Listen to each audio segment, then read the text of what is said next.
Former US Vice President Joe Biden, who's tipped to run for the White House in 2020, has been fending off allegations of sexual misconduct. That swirl of negative press has taken attention away from another potentially damaging revelation. Ukraine's former top prosecutor, speaking to political website The Hill, accuses Biden of pressuring Kiev into sacking him. Caleb Morpin digs deeper. Former Vice President Joe Biden is caught up in a bit of a scandal. His name has been floated for the last year or so as a possible Democratic challenger to Donald Trump in the 2020 elections. But now everyone is talking about his habit of getting frisky with both women and girls in public.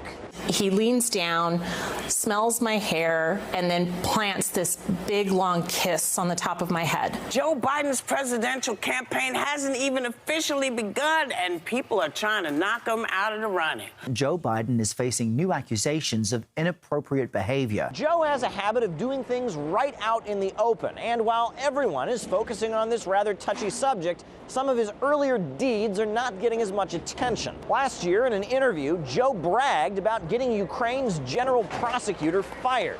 He says he was standing up to corruption. I had gotten a commitment from Poroshenko. They would take action against the state prosecutor, and they didn't. I said, I'm telling you, you're not getting $1 billion. I said, you're not getting $1 billion. I'm going to be leaving here. And I think it was, 6 hours? I said, I'm leaving in 6 hours. If the prosecutor's not fired, you're not getting the money. Oh, son of a got fired. And they put in place someone who was solid at the time. Well, it just so happens that the general prosecutor was investigating an energy firm in which Joe Biden's son, Hunter Biden, was heavily invested. Burisma Holdings is an energy corporation in Ukraine, and Hunter Biden, the son of the former vice president, has made a rather handsome profit from it, especially in the aftermath of the 2014 events in Ukraine in which pro-EU forces took power. That prosecutor was looking into 3 different instances of foul play from Hunter's cash cow. However, all it took was a phone call from Papa Joe, and that prosecutor was out. We had plans that included interrogations and other crime investigation procedures into all members of the executive board, including Hunter Biden.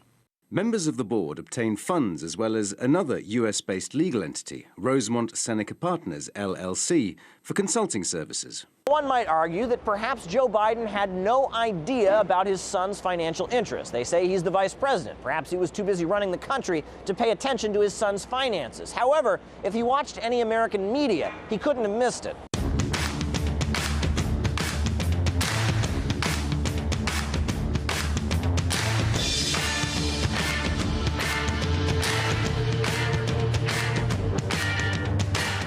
Back during the Ukraine events of 2014, the White House dismissed any notion that Hunter Biden's financial dealings had any impact on their decisions.